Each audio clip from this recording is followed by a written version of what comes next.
লিবিয়ার সাবেক নেতা মুয়াম্বার গাদ্দাফির ছেলে সাইফ আল ইসলাম গাদ্দাফির মৃত্যুর খবরে দেশটির বিভিন্ন এলাকা থেকে বহু মানুষ শোক প্রকাশ করতে সমবেত হয়েছেন।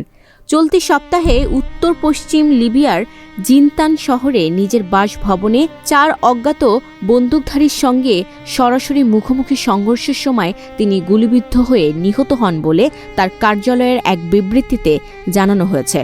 লিবিয়ার অ্যাটর্নি জেনারেলের কার্যালয় জানিয়েছে 53 বছর বয়সী সাইফ আল ইসলামের মরদেহ পরীক্ষা করে ফরেনসিক চিকিৎসকরা নিশ্চিত হয়েছেন যে তিনি গুলির আঘাতেই মারা গেছেন। হত্যাকাণ্ডের সঙ্গে জড়িত ব্যক্তিদের শনাক্ত করতে তদন্ত চলছে। শুক্রবার তাকে বানিওয়ালিদ শহরে দাফন করা হয়, যা রাজধানী ত্রিপোলি থেকে প্রায় 175 কিলোমিটার দক্ষিণে অবস্থিত। জানাজায় অংশ নেওয়া অনেকে তাকে দেশের আশা ও ভবিষ্যতের প্রতীক হিসেবে স্মরণ করেন। শীর্ষে থেকে আসা এক শোকাহত ব্যক্তি বলেন, তারা প্রিয়জনকে শেষ বিদায় জানাতে এবং তার প্রতি সম্মান জানাতে সেখানে উপস্থিত হয়েছেন। Desk report, news flash 71।